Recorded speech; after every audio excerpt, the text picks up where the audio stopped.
ছোটবেলা থেকে ওইভাবে ওরা তৈরি করছে। আপনারা আরেকটা জিনিস বলি না, আপনারা মনে জানেন না, আমার মা কিন্তু প্রডিউস করছে একটা সিনেমা, দেখা গেলো সেই সিনেমাতে শাকিব খানও থাকতে পারে।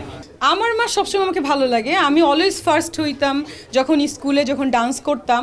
সো আমার মা ওই জিনিসটা সবসময় দেখতো।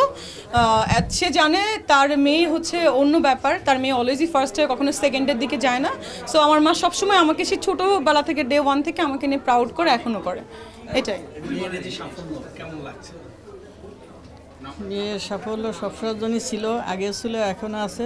আমার সবসময় ভালো লাগে, ছোটবেলা থেকে ওইভাবে ওরা তৈরি করছে। আপনারা আরেকটা জিনিস বলি না, আপনারা মনে জানেন না, আমার মা কিন্তু প্রডিউস করছে একটা সিনেমা, দেখা গেলো সেই সিনেমাতে শাকিব খানও থাকতে পারে।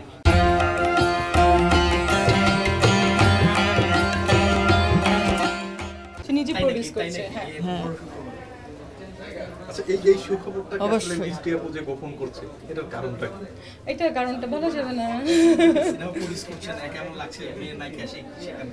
না, আগেও করছি কিছু কিছু, আরও অনেকে করছে, ভালো লাগে সব কিছুই। মানে আমার বাবা মা যেটা করে আমার নামেই করে। আমার যে হাউসটা হ্যাভেন মাল্টিমিডিয়া, এটা আম্মুই করেছিল। যখন একটু ঝামেলা হচ্ছিল বলে তুমি ছবি করো, কারণ আপনারা জানেন যে আমার কিন্তু আগে একটা নাটকের প্রোডাকশন হাউস ছিল। আমি যখন কাজ স্টার্ট করিনি 2013-এ কুড়ে ঘর পিকচার্স নামে, সেখান থেকে আমি কিন্তু তখন আমি অনেক ছোট, সব আর্টিস্টদের নিয়ে কাজ করেছি।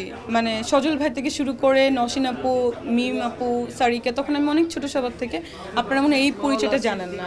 হ্যাঁ, শ্যামল ভাইয়া ছিল, মোটামুটি সবাই, আমিন খান ছিল, হিলুল ভাইয়া ছিল, সবাই কিন্তু আমার হাউসে কাজ করেছে। আমি তখন অ্যাজ এ প্রডিউসার কাজ করতাম। সো ওইখানে একদিন হচ্ছে একটা মডেল আমার শিডিউল ফাঁসিয়েছিল, যে আমার খুব পছন্দের মডেল ছিল, সেই ভেনাস জুয়েলার্সের ওইটা বলে যে আপনি তো দেখতে সুন্দর, আপনি করে ফেলেন।